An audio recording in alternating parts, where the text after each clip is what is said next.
সালে নারী উন্নয়ন নীতিমালা 2011 প্রণয়ন করার যখন খসড়া করলো, খসড়ার মধ্যে কি করলো? খসড়ার মধ্যে করেছে যে নারী পুরুষের সমান অধিকার, এই সমান অধিকার সব জায়গায় থাকবে। এমন কি ইসলামের যে পারিবারিক আইন আছে, ওয়ারিশ সূত্রে যে মালিকানা লাভ করে, একটা ছেলে সমান সমান 2-4 মেয়ে, এই যে বিধান আছে ইসলামে, আছে না নাই? একটু জোরে বলতে হবে। নারী উন্নয়ন নীতিমালা 2011 এটা প্রণয়ন করে কোরআনে কারিমের এই আয়াতকে ভেঙে দিয়ে তিনি চাইলেন যে না, কেউ কম বেশ পাবে না, সন্তানরা যেখানে যা আছে একবারে ছেলেও যা পাবে মেয়েও তা পাবে। নাউজুবিল্লাহ, আসতে বলেন কেন? এ কথা বলার পরে তৎকালীন যুগে মুফতি আমিনী রহমাতুল্লাহি আলাইহি বাংলার সিংহ পুরুষ ছিলেন। তিনি পেট পূজারী আলেম ছিলেন না, ধান্দাবাজ আলেম ছিলেন না। পর্দার ব্যাপারে এক চুল পরিমাণ ছাড় দেন নাই নিজের স্ত্রীদেরকে। আলেমদের দায়িত্ব হচ্ছে আল্লাহর নবীর এই সমস্ত হাদিসগুলো সমাজে প্রচার করা।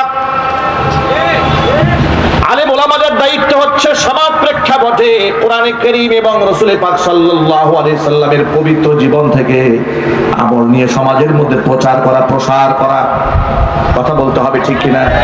এটা আলেম ওলামাদের নীতি এবং নৈতিকতার দায়িত্ব। আলেমরা যদি এটা না করে, কিয়ামতের দিন আলেমদেরকে আল্লাহর আদালতে আসামি হয়ে যেতে হবে। যেখানে আল্লাহ পাক পর্দার ব্যাপারে কঠোরতা আরোপ করলেন, আল্লাহ রসুল যেখানে পর্দার ব্যাপারে মারাত্মক কঠোরতা অবলম্বন করেছেন, এখন একজন আলেম হিসেবে তো আমরা আপনাদেরকে হিজাবের কথা বলবো, নেকাবের কথা বলবো, হাত মোজার কথা বলবো, পা মোজার কথা বলবো। এখন হাত মোজা, পা মোজা পরে আপাদমস্তক ঢাকার নির্দেশ দিলেন স্বয়ং আল্লাহ রাব্বুল আলামিন। আর হাসিনা এটা নিয়ে তামাশা করে বলেছে জীবন্ত ট্রেন হইয়া ঘুরে বেড়ানোর কোনো মানে নাই। সেমন তাহাজ্জুদ গুজারি ছেলে বিবাহ করায় খ্রিস্টান দিয়া। আওয়াজ নাই, মুখে আওয়াজ নাই। সেমন তাহাজ্জুদ গুজারি ভারতের দাদা বাবুদের কাছে গেলে মন্দিরে গিয়া তিনি প্রতিমার সামনে গিয়া সেখানে গিয়া ফুল দেন। এর মানে তিনি বাংলাদেশে রোজা করেন, হিন্দুস্তানে গিয়া পূজা করেন।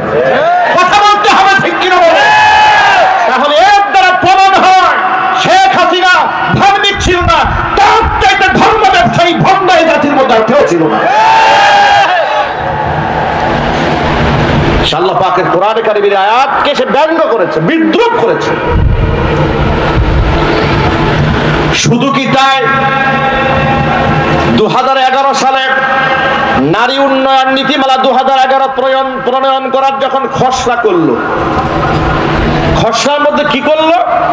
খসড়ার মধ্যে করেছে যে নারী পুরুষের সমান অধিকার, এই সমান অধিকার সব জায়গায় থাকবে। এমন কি ইসলামের যে পারিবারিক আইন আছে, ওয়ারিশ সূত্রে যে মালিকানা লাভ করে, একটা ছেলে সমান সমান 2-4 মেয়ে, এই যে বিধান আছে ইসলামে, আছে না নাই? একটু জোরে বলতে হবে। নারী উন্নয়ন নীতিমালা 2011 এটা প্রণয়ন করে কোরআনে কারীমের এই আয়াতকে ভেঙে দিয়ে তিনি চাইলেন যে না, কেউ কম বেশ পাবে না, সন্তানরা যেখানে যা আছে একবারে ছেলেও যা পাবে মেয়েও তা পাবে। নাউজুবিল্লাহ, আসতে বলেন কেন? এ কথা বলার পরে তৎকালীন যুগে মুফতি আমিনী রহমাতুল্লাহি আলাইহি বাংলার সিংহ পুরুষ ছিলেন। তিনি পেট পূজারী আলেম ছিলেন না, ধান্দাবাজ আলেম ছিলেন না। বাংলাদেশে আমরা এমন আলেমদেরকে দেখেছি ইসলামের জন্য, কোরআনের জন্য জেল খাটে, জরিমানা দেয়। আবার এমন আলেমকে দেখেছি ওই সমস্ত জাহেল বাতিল জালেমদের সাথে গলায় গলায় পীড়িত। এই ভণ্ড মৌলবীগুলা সমাজে আছে না নাই? এমন বহুত মৌলবী আছে ওই সমস্ত নাস্তিকদের মনোরঞ্জনের জন্য মিম্বারে বসে কোরআন সুন্নাহর এই বক্তব্যগুলো টু শব্দ জাতির সামনে উচ্চারণ করে নাই। কথা বলতে হবে তো, ঠিক কিনা বলেন? নারী উন্নয়ন নীতিমালা 2011 এটা যখন খসড়া করা হয়েছিল, তৎকালীন যুগের সিংহ পুরুষ মুফতি আমিনী রাহমাতুল্লাহি আলাইহি, আল্লাহ পাক তার বেহেশতের মধ্যে সর্বোচ্চ সম্মান আল্লাহ পাক তাকে দান করেন। এই সিংহ পুরুষ গর্জে উঠলেন, তিনি বললেন না, এই আইন বাস্তবায়ন করতে দেওয়া হবে না। তিনি তো কাউকে তুয়াক্কা করে কথা বলতেন না, কারণ তিনি তো তেল বা জালেম ছিলেন না। ঠিক ওই সময় আমি জুমার খুতবা দেই কাদের মার্কেট বাজার মসজিদে, যেখানে ফরিদুদ্দিন রহমানী বর্তমানে নামাজ পড়াচ্ছেন। আমি তখন ওই মসজিদের খতিব। এটা নিয়ে গোটা বাংলাদেশে তোলপাড় শুরু হয়ে গেল। মুফতি আমিনী রহমাতুল্লাহি আলাইহি তখন বললেন কোরআন শরীফের আয়াত দিয়া যে আল্লাহ রাব্বুল আলামিন সূরা নিসার 11 নম্বর আয়াতে বলেছেন, ইউসিকুমুল্লাহু ফি আওলাদিকুম লিযযাকারি মিসলু হাযযিল উনসায়াইন। তিনি বললেন, আল্লাহ পাক বলেছেন, আল্লাহর নির্দেশ তোমাদের সন্তানদের মিরাস সম্পদ বন্টন করার ক্ষেত্রে লিযযাকারি মিসলু হাযযিল উনসায়াইন, একটা পুরুষ পাবে দুই নারীর সমান। সুবহানাল্লাহ। এই কথার ব্যাখ্যা আপনাদের বুঝাতে হলে, একটু বুঝতে হলে একটু ব্যাখ্যা করে বলতে হবে, তাহলে আপনারা খুব সহজে বুঝবেন। আচ্ছা, নারীরা যা পাবে একটা ছেলে তার দ্বিগুণ পাবে, এটা করে কি আল্লাহ পাক নারীদের উপর জুলুম করেছেন? একটু জোরে বলতে হবে। এটা ভাঙায় দেওয়ার জন্য বলি, এক ভদ্রলোকে দুটা ছেলে আছে, বুঝাবার জন্য বলি। তো বড় ছেলেকে বাজারে পাঠাচ্ছে, সাথে ছোট ছেলেটাও যাচ্ছে। বড় ছেলের হাতে 1000 টাকার নোট দিয়া বাজারে পাঠিয়ে দেওয়ার সময় বাবা বলল, তুমি মাছ আনবা, তরি তরকারি আনবা, এই আনবা সেই আনবা, মোটামুটি 8 থেকে 900 টাকার একটা বাজার ধরাই দিয়েছে, তালিকা ধরে দিয়েছে। আর ছোট্ট ছেলে সেও ছাপে গেছে, শুধু মনস্তুষ্টির জন্য তার হাতে 500 টাকা দিয়েছে, কিন্তু ওর হাতে বাজারে কোনো স্লিপ নাই, বাজার করার কোনো দায়িত্ব নেই। আপনারা কি মনে করেছেন এখানে বেশি দিয়েছে কাকে, বড় ছেলে কিনা ছোট ছেলে কিনা? কেন 500 টাকা পাওয়ার পরেও বেশি? কারণ ওর খরচের কোনো খাত নাই। আর তাকে 1000 টাকা দেওয়ার পরেও তাকে জেতানো হয় নাই, কারণ তাকে কান্দে বাজার উঠাই দেওয়া হয়েছে। কথা বলতে হবে, ঠিক কিনা বলেন? এখন আপনারা বলেন, এখানে কি পিতা ছোট ছেলের উপর জুলুম করেছে? 500 টাকা দিয়ে কি জুলুম করেছে? এই সহজ উদাহরণটা যদি বুঝে থাকে, এবার নারী আর পুরুষের ব্যবধানটা একটু বুঝুন। ইসলামী শরীয়তে একটা পুরুষ যখন সে বালেগ হয়ে যায়, পিতার উপর তার কোনো দায়িত্ব থাকে না। একটা ছেলে যখন বালেগ হয়ে যায়, তার উপর তার বাবা কিংবা মায়ের দায়িত্ব, ফরজ দায়িত্ব থাকে না, যে তাকে খাওয়াতে হবে, পড়াতে হবে, ভরণ পোষণ দিতে হবে। ফরজ দায়িত্বের হুকুম রহিত হয়ে যায়। এবার সে নিজের দায়িত্ব নিজের কাঁধে 1 নাম্বার দেখে লক্ষ্য করেন। 2 নাম্বার হলো সে বিবাহ করতে যাবে, মহারণা দেওয়ার দায়িত্ব, কিন্তু তার নিজের বউয়ের মহারণা দেওয়ার কোনো দায়িত্ব নাই। কথা বলতে হবে, ঠিক কিনা? এর মানে হচ্ছে যত বাজার আছে সব খরচ কার উপরে? পুরুষের উপরে। কার উপরে যেন বলে? পুরুষের উপরে। কিন্তু নারীকে যা দেওয়া হয়েছে, সে বাবার কাছ থেকে পেয়েছে, ভাইয়ের কাছ থেকে পেয়েছে, ছেলের কাছ থেকে পেয়েছে, যা পেয়েছে পুরোটাই পুঞ্জীভূত, খরচের কোনো খাত নাই। তার চিকিৎসার প্রয়োজন, স্বামী তার চিকিৎসা কাজ বহন করবে। যখন সে স্বামীর ঘরে যায় নাই, বাবার ঘরে আছে, বাবা এই নারীর দায়িত্ব পালন করবে, বালেগা হওয়া পর্যন্ত শুধু নয়, একেবারে বিবাহ শাদী দেওয়ার আগ পর্যন্ত। আল্লাহু আকবার বলে। এর মানে হচ্ছে আল্লাহ রাব্বুল আলামিন বাহ্যিক দৃষ্টিতে আপনাদের কাছে এখানে মনে হলো যে পুরুষদেরকে আল্লাহ দ্বিগুণ দিয়েছেন, কিন্তু খরচ দিয়েছেন 3 গুণ। সুবহানাল্লাহ বলবেন না? খরচ দিয়েছে কয় গুণ? নারীকে 1 গুণ দিয়ে পুরোটা রিজার্ভ দিয়ে দিয়েছে, সম্মান রক্ষা করা হয়েছে। এত সুন্দর ইনসাফ ভিত্তিক আল্লাহ পাক আইন দেওয়ার পরে সে বলল যে না, এগুলা চলবে না, নারীও যা পাবে পুরুষও তাই পাবে, সকল ক্ষেত্রে নারীরা সমান হয়ে যাবে।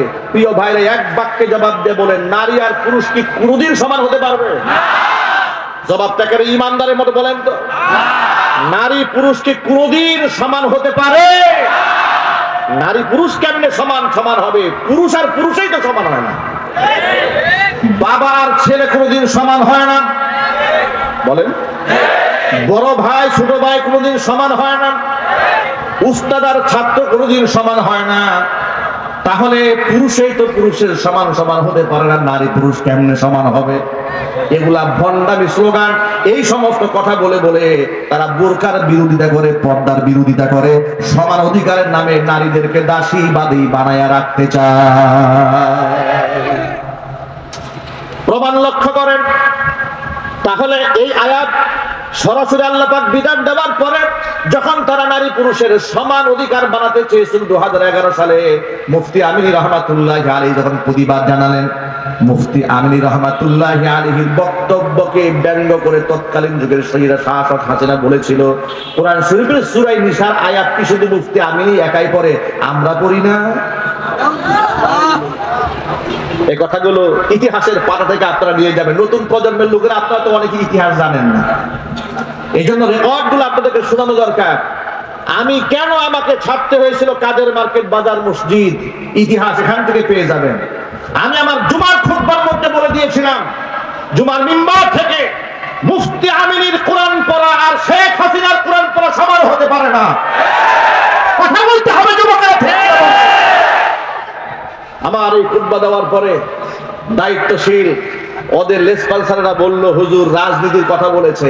আমি বললাম, আমি রাজনীতি করি নাই, আমি আল্লাহর কোরআন থেকে বলেছি যে তারা যে সমান অধিকারের নামে ইসলাম বিরোধী কর্মকাণ্ড করতে চায়, এটা সম্পূর্ণ ইসলাম বিরোধী, এটা কোনো আলেমরা মানবে না, কোনো মুসলমান এটা মানতে পারে না।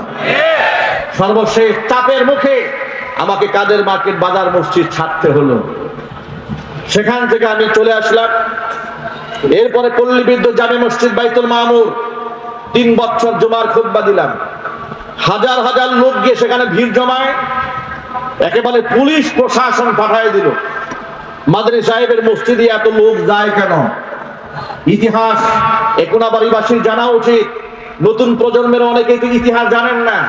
এখন তো ডানে বামে অনেক আল্লামা দেখা যায় পদ পদবীর জন্য পাগল হয়ে গেছে, কিন্তু ইসলামের জন্য কুরবানি এবং কোরআন সুন্নাহর জন্য জেল জরিমানা কারা খেয়েছে এটা বাস্তবতা জানতে হবে।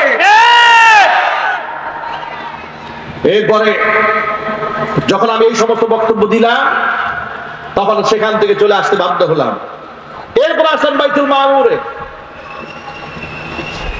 উপমহাদেশের শ্রেষ্ঠতম কোরআনে কারীমের দায়ী এবং তাফসীর কারক শহীদ মাওলানা দিলওয়ার হোসেন সাঈদী রাহিমাহুল্লাহ, তাকে জেলখানায় কারারুদ্ধ করা হলো অন্যায় ভাবে। আমি রাজনৈতিক কোন দল কিংবা মতের কর্মী নই, পরিষ্কার করে দিচ্ছি, কিন্তু ইসলামিক দল যারা করেন, ইসলাম যারা চান, তাদেরকে হৃদয় দিয়ে ভালোবাসি।